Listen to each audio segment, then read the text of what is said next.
Assalamualaikum warahmatullahi wabarakatuh. Kembali lagi bersama saya Himawan Ihza Pradana, NIM 2024 10 10 2014 dari kelas Sistem Basis Data D.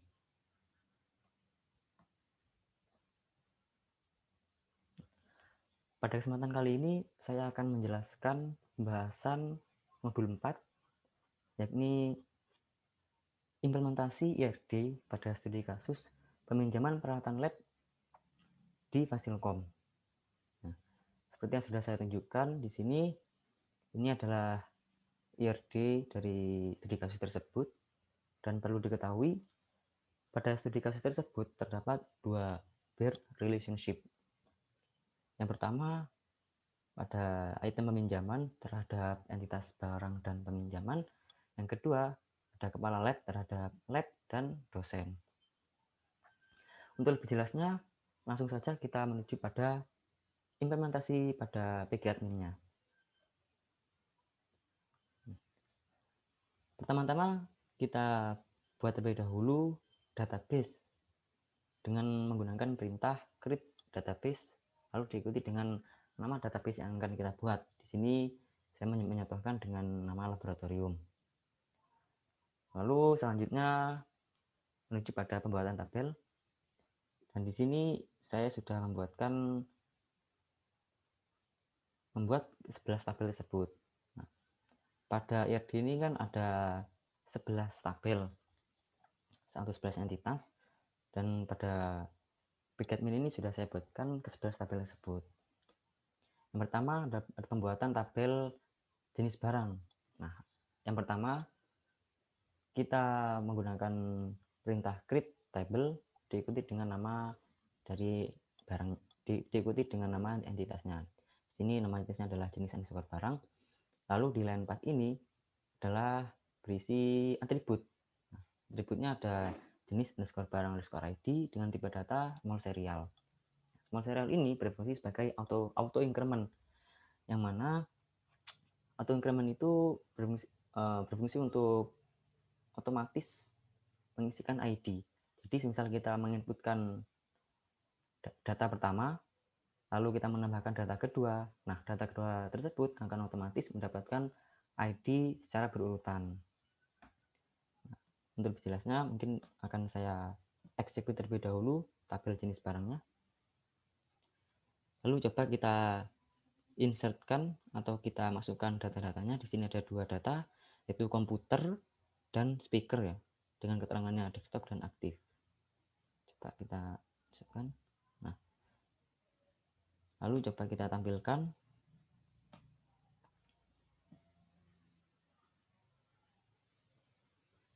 Nah, seperti yang sudah saya jelaskan tadi, fungsi dari serial adalah sebagai auto increment. Jadi ketika kita menginputkan dua data, maka data kedua ini akan secara otomatis mendapatkan ID 2. Lalu lanjut pada tabel kedua, yaitu tabel lab. Sama, pertama kita menggunakan perintah create table lab. Lalu untuk ID-nya kita sama menggunakan serial juga, small serial sebagai auto increment-nya.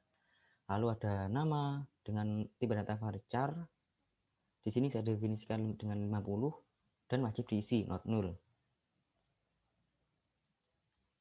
Nah, mungkin akan saya execute dahulu juga tabel lab ini. Lalu di sini saya menginsertkan atau menginputkan nama sistem basis data dan deskripsinya saya kosongi. Lalu nama yang kedua ada lab his. Nah, di sini saya ada perintah alter table lab. Di sini gunanya adalah untuk menambahkan. Apabila kita ingin menambahkan kolom atau atribut bernama lokasi. Di sini saya ingin menambahkan lokasi, maka menggunakan perintah alter table lab add lokasi, dan tipe datanya varchar saya definisikan 50. Saya execute terlebih dahulu.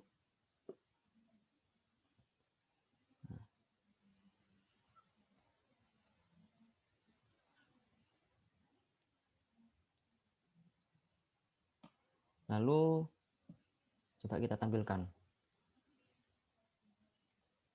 Nah, di sini karena sebelumnya saya sudah membuat, jadi terdapat dua nama sistem basis data.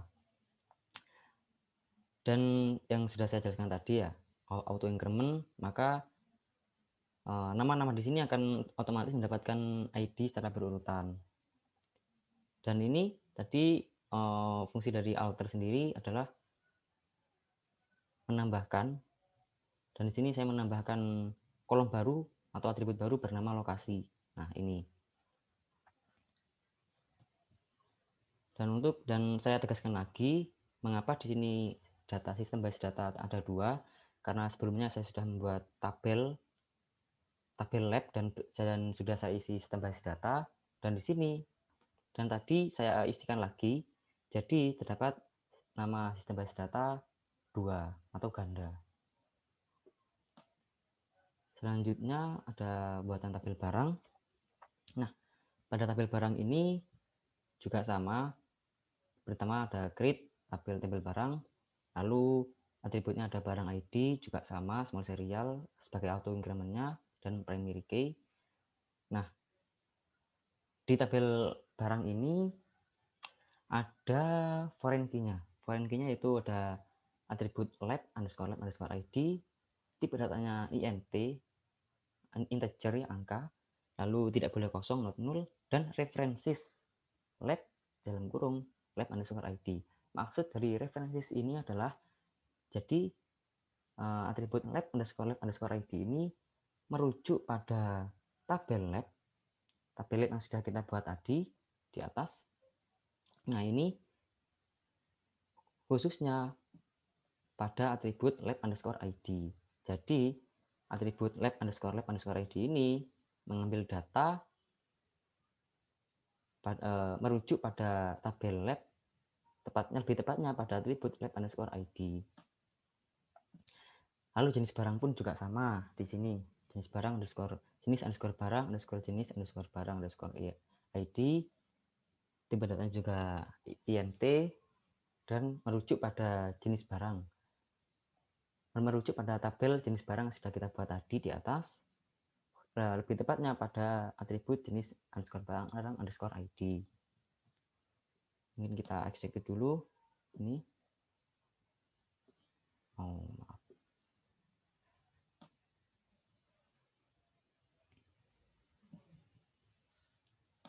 Kita execute.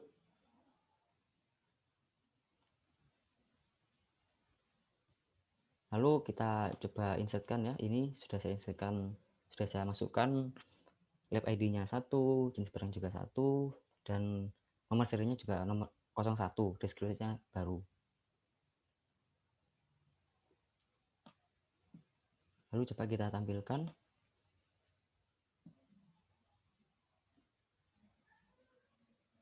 Nah, ini. Di sini barang ID tadi di sini kan sudah didefinisikan tipe datanya juga small serial atau auto increment. Lalu ini lab ID dan jenis barang ID dan nomor seri sesuai inputan, dan juga deskripsi pun juga sesuai inputan. Jadi untuk jika ada data yang jadi foreign key, maka menggunakan references. Dan untuk tabel selanjutnya ada dosen. Dosen ini juga sama seperti yang tabel-tabel di atas. Ada primary key, ada auto increment juga primary key, terus ada varchar-nya. Dan di sini NIP tipe data varchar not null, ada ekstensi unique key atau unique. Jadi di tabel dosen ini memiliki atribut unik bernama NIP. Lalu untuk kepala lab, nah kepala lab tadi kan adalah kepala lab ini adalah entitas peer relationship ya, yang mana di peer relationship itu dia mengambil, jadi kepala lab ini mengambil data dari dosen, dari tabel dosen dan tabel lab. Makanya di sini di tabel kepala lab ini ada atribut dosen underscore ID dengan tipe data int atau integer, Lalu references merujuk pada tabel dosen, pada atribut dosen ID, atau mengambil primary key dari tabel dosen, yaitu dosen ID. Nah, di sini di tabel kepala lab, dosen ID sebagai primary key.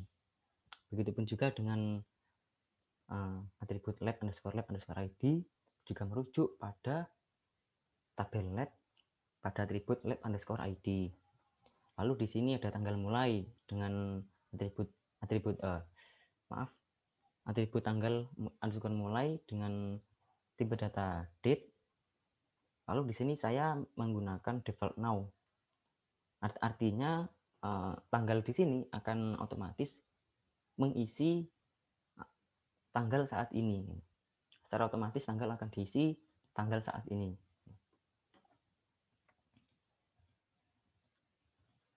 Lalu untuk UKM juga sama dengan tabel-tabel di atas ya.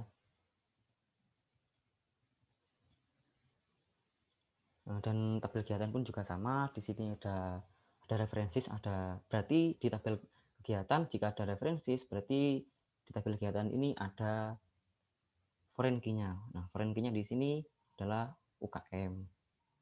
Jadi atribut UKM underscore ID ini merujuk pada tabel UKM pada atribut UKM underscore ID. Selebihnya yang lain pun juga sama. Ini ada tabel aslab juga sama, tabel pinjaman pun juga sama,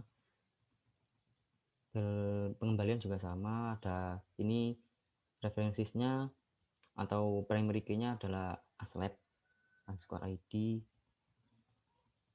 Lalu tampil item peminjaman. Nah, di sini item peminjaman kan tadi juga termasuk bear relationship juga.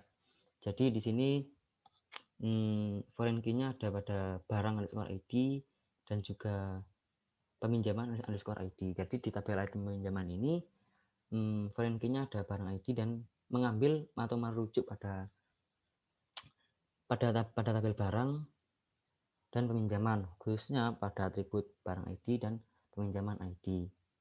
Dan untuk pengisian datanya pun juga sama dengan tabel-tabel yang lain. Mungkin itu saja yang dapat saya sampaikan. Kurang lebihnya mohon maaf apabila ada kesalahan dalam penyampaian materi ataupun kesalahan kata.